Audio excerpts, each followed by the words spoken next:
Salam sejahtera Malaysia, denyut nadi suara rakyat bergema di channel ini. Terima kasih kerana bersama-sama dalam channel ini. Untuk mendapatkan berita terbaru setiap hari, sila tekan butang subscribe, like dan share. Malaysia kita punya, cintai Malaysia aku, kita jaga kita. Sila tekan butang subscribe, like dan Salam sejahtera Malaysia. Wow, ini satu kejutan besar ini. Satu kejutan besar, sangat-sangat besar. Adun Perikatan Nasional papah wanita mabuk ke bilik hotel. Dedah keputusan penghakiman.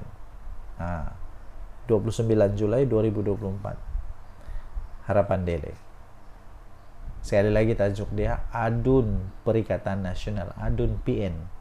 Papah wanita mabuk ke bilik hotel, dedah keputusan penghakiman.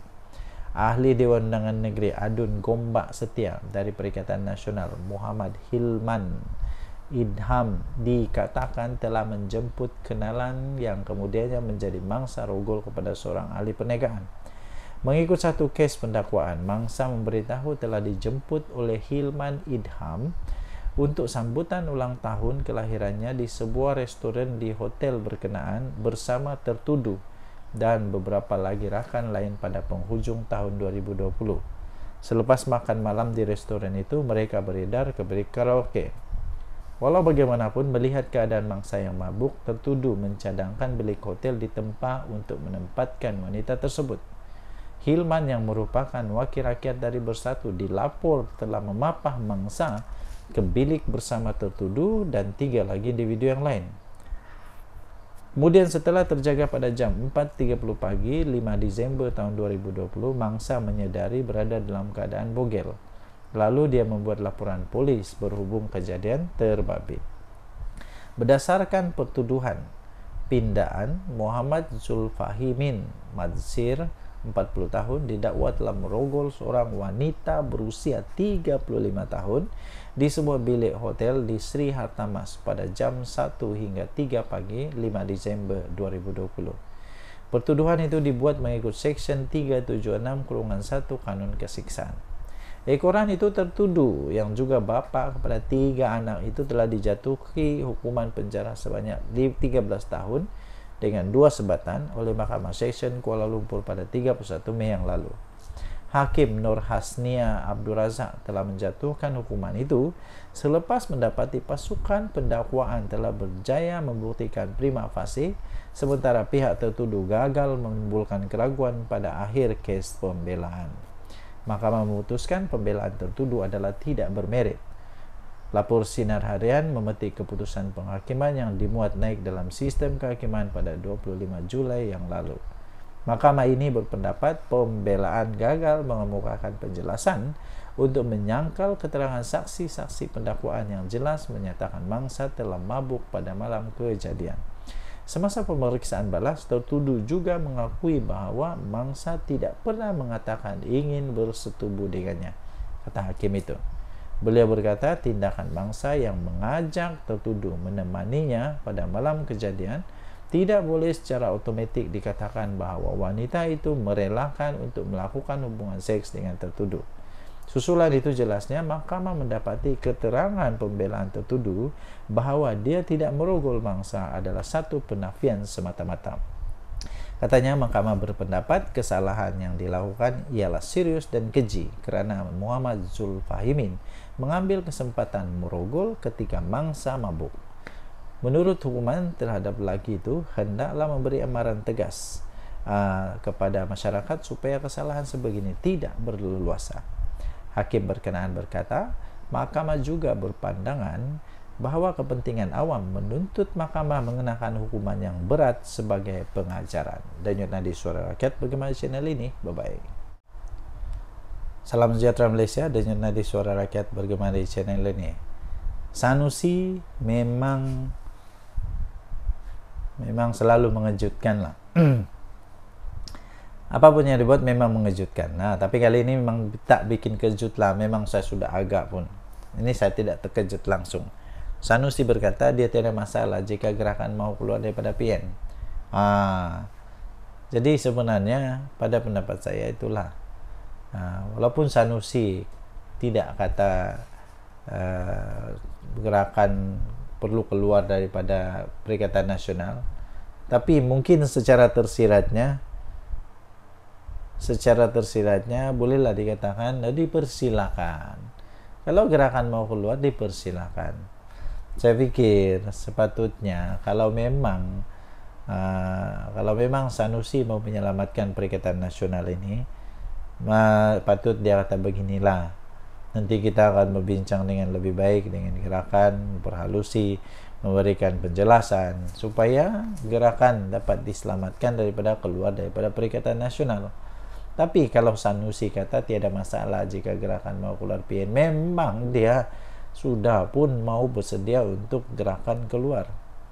Dengan kata yang lebih lembut, agaknya mungkin dia kata beginilah, keluar sajalah, oke lah, kalau mau keluar sajalah, kami tidak masalah.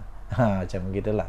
Ketua Pengarah Pilihan Raya Perikatan Nasional Datuk Seri Muhammad Sanusi Maknur berkata, dia sendiri tidak ada masalah secara pribadi, tidak masalah jika gerakan mau keluar dari PN.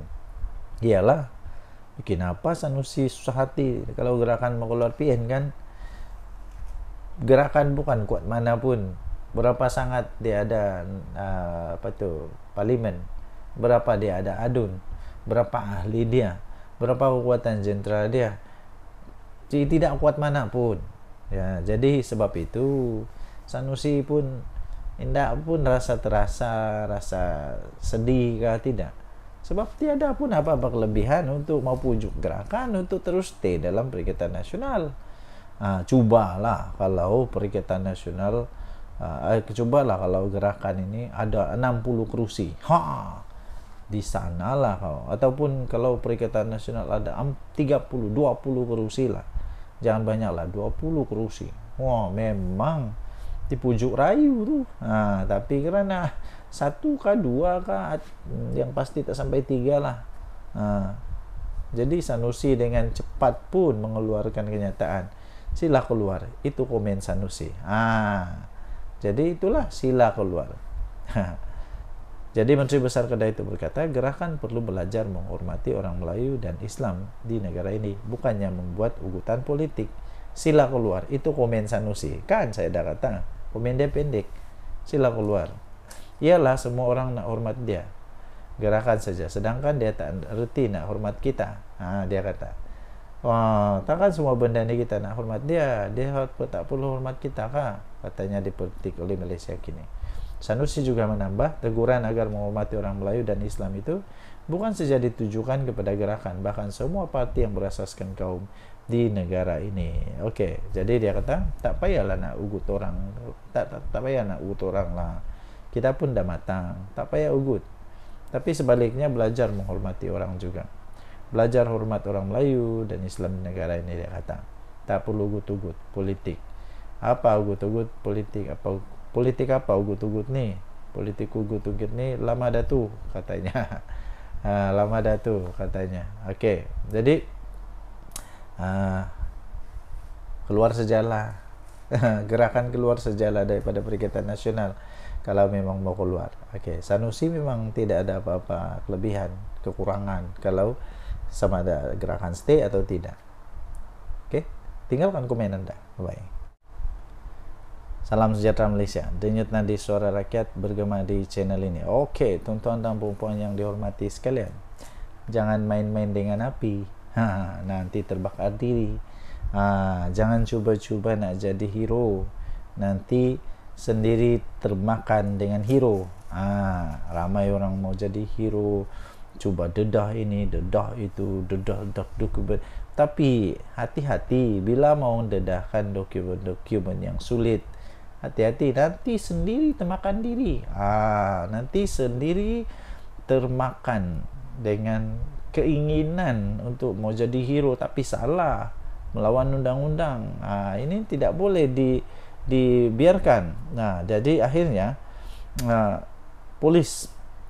Ketua Polis Kuala Lumpur memberikan penjelasan, peringatan.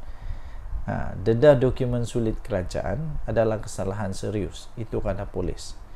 Penahanan reman ahli jawatan kuasa penerangan bersatu yaitu Badrul Hisham Syaharin, adalah proses biasa yang dilakukan berdasarkan keperluan siasatan.